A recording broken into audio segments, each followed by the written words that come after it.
I never really did truly understand where I belonged. It's craving and trying to understand a home, but never really knowing where it came from. There was one place that I knew that I belonged, and it was inside of a song. You don't blame my nose for bleeding all over your Sunday dress.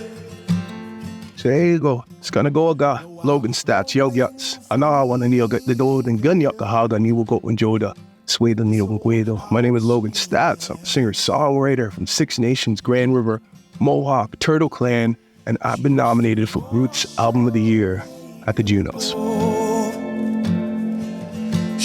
Well, I'm a generational survivor of residential school. My great-grandparents attended the Mohawk Institute in Brantford, Ontario.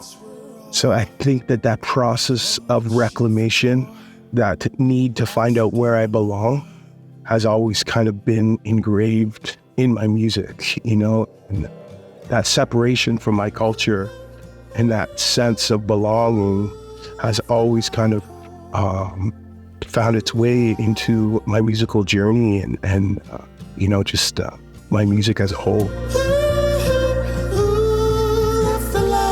The most special place for me in Ontario is Six Nations at the Grand River. You know, that's my home, that's my community, that's my blood, you know, and that's my connection to the land.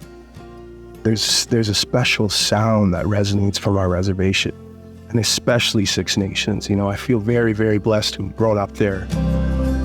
So in love with the night. So A Light in the Attic is, there's a little hidden meaning in the title. It actually stands for A Light in the Attic, because for a long time I struggled with addiction, and you know, that was a big part of my musical journey, you know, and this album is all about just, you know, finding light in that and finding light in my addiction and finding my way out of it, you know, through music and through reclamation and through that process of healing and medicine.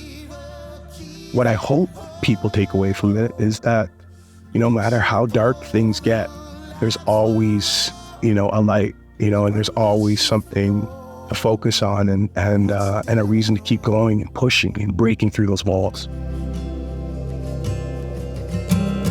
I know, at least for myself, I wouldn't be where I am today without Ontario Cranes. But they've been essential to the music scene and to the growth of the music scene in Canada. And I'm so grateful for everything that they've done for me.